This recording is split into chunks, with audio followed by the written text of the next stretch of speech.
खूप आनंद वाटतो. छान वाटतं बघायला इकडे आल्यावरती. संध्याकाळ एकदम छान वाटते.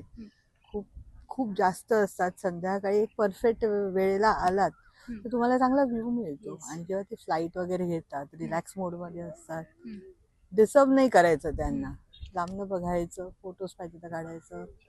एन्व्हायरमेंट क्लीन खूप ठेवायला पाहिजे ऍक्च्युली त्यांच्यासाठी. जर आपल्याला आवडतंय त्यांना बघायला तर एन्व्हायरमेंट क्लीन ठेवणं खूप गरजेचं आहे. नाही, खूप डेव्हलप करायला पाहिजे. हे बोटीचे वगैरे सगळे ती लोक म्हणजे असं ते आवरली बेसिसवरती करतात, पण ऍक्च्युली तसं बघायला गेलं तर ते डिस्टर्ब करतात. कारण ते त्यांच्यामधनं जातील किंवा साईडनी पण जातील, मग ते ते ते म्हणजे लाईक उडून जातात. त्यांना रिलॅक्सेशनसाठी काही मिळत नाही. सो जेवढं लांबून बघता येईल आपल्याला आणि जेवढं क्लीन एन्व्हायरमेंट ठेवता येईल. आता हे बघा, माणसं येतात, खाणार, बघून जाणार, पिशव्या इकडे तिकडे टाकणार. एन्व्हायरमेंट फ्रेंडली नाहीच आहे. सो जर आपल्याला जेही काय आवडतंय ते आपण जोपासलं पाहिजे आणि त्याच्यासाठी आपणच प्रयत्न करायला पाहिजे.